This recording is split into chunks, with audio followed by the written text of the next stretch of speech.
Assalamualaikum warahmatullahi wabarakatuh. Perkenalkan, nama saya Kiki Julita Enggar Fisriani dengan NIM 858174787 dari Prodi S1 PG PAUD. Nah, dalam video ini saya akan membahas tentang pilar-pilar pendidikan menurut Ki Hajar Dewantara dan relevansinya di era digital saat ini. Bagaimana pembahasannya? Mari kita simak sama-sama. Nah, di tengah perkembangan teknologi yang sangat cepat, pendidikan tidak hanya berfokus pada kemampuan akademik, tetapi juga pada pembentukan karakter, etika, dan kemampuan peserta didik dalam menggunakan teknologi secara bijak.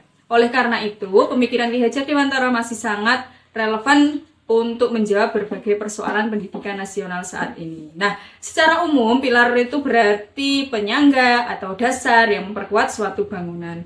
Dan dalam dunia pendidikan, istilah pilar berarti dasar atau tiang penyangga utama yang menjaga agar sistem pendidikan tetap kokoh.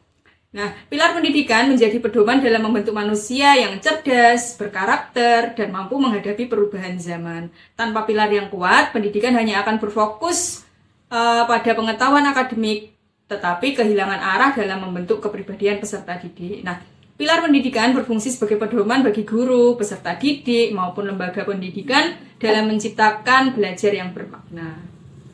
Di Indonesia sendiri, salah satu tokoh pendidikan Indonesia yang merumuskan prinsip dasar pendidikan adalah Ki Hajar Dewantara. Beliau menekankan bahwa pendidikan itu bukan hanya sekedar transfer ilmu pengetahuan saja, tetapi juga pembentukan karakter dan juga kemanusiaan. Nah, beliau juga mengemukakan 3 prinsip pendidikan yang sangat terkenal, yang pastinya kita kenal hingga saat ini, yaitu Ing Ngarso Song Tulodo, Ing Madya Mangunkarso, dan Tutwuri Handayani. Prinsip yang pertama yaitu adalah Ing Ngarso Song Tulodo, yang berarti di depan memberi teladan. Nah, dalam pendidikan itu sendiri, guru bukan hanya berperan sebagai pengajar, tetapi juga sebagai contoh bagi peserta didik. Nah, dan di era digital saat ini, prinsip ini menjadi sangat penting karena peserta didik tidak hanya belajar dari sekolah, tetapi juga dari media sosial dan internet. Guru harus mampu menunjukkan perilaku bijak dalam menggunakan teknologi seperti menyebarkan informasi yang benar, menghargai etika digital, dan menggunakan media sosial secara positif. Namun tentunya ada tantangan tersendiri yang dihadapi, misalnya masih banyak penyalahgunaan teknologi seperti penyebaran hoaks, cyberbullying, dan rendahnya kemampuan literasi digital peserta didik yang dapat mempengaruhi karakter dan juga pola pikir mereka. Prinsip yang kedua yaitu Ing Madya Mangunkarso, berarti di tengah membangun semangat. Dan dalam pembelajaran modern, guru tidak lagi menjadi satu-satunya sumber ilmu, tetapi juga menjadi fasilitator yang mendampingi dan membimbing dan memotivasi siswa.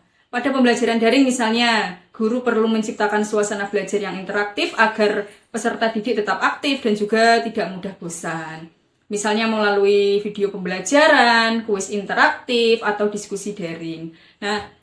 Namun, tantangan yang dihadapi adalah menurunnya interaksi sosial secara langsung, rendahnya fokus belajar siswa, serta meningkatkan ketergantungan siswa terhadap gadget yang dapat mengurangi motivasi belajar mereka. Dan prinsip yang ketiga adalah Tutwuri Handayani, yang berarti di belakang memberi dorongan. Nah, prinsip ini menekankan bahwa guru harus memberikan dukungan dan kepercayaan agar peserta didik dapat berkembang secara mandiri.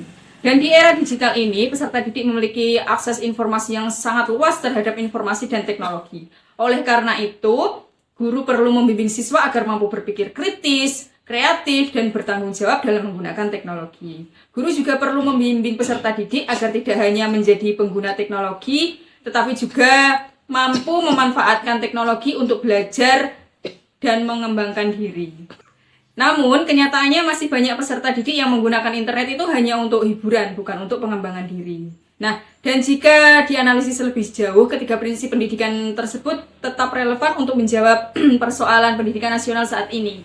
Pendidikan Indonesia tidak hanya menghadapi tantangan akademik, tetapi juga krisis karakter, rendahnya literasi digital, serta menurunnya etika dalam penggunaan media sosial. Dan pilar pendidikan dari Ki Hajar Dewantara ini dapat menjadi solusi karena menekankan keseimbangan antara ilmu pengetahuan, karakter, dan juga kemanusiaan. Sebagai contoh aktualnya, saat ini banyak sekolah mulai menerapkan pembelajaran berbasis teknologi seperti platform belajar daring, video pembelajaran, dan juga media interaktif. Namun, keberhasilan penggunaan teknologi ini tetap bergantung pada peran guru sebagai teladan, motivator, dan pembimbing dalam proses pendidikan.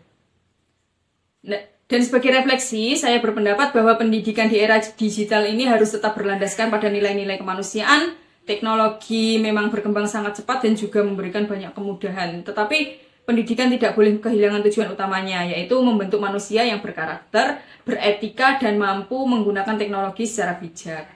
Oleh karena itu, prinsip pendidikan Ki Hajar Dewantara ini masih sangat relevan untuk diterapkan dalam pendidikan Indonesia saat ini.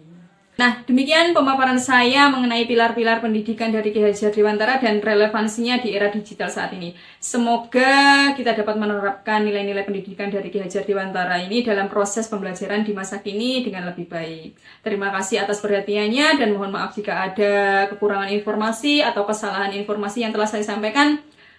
Saya akhiri. Wassalamualaikum warahmatullahi wabarakatuh.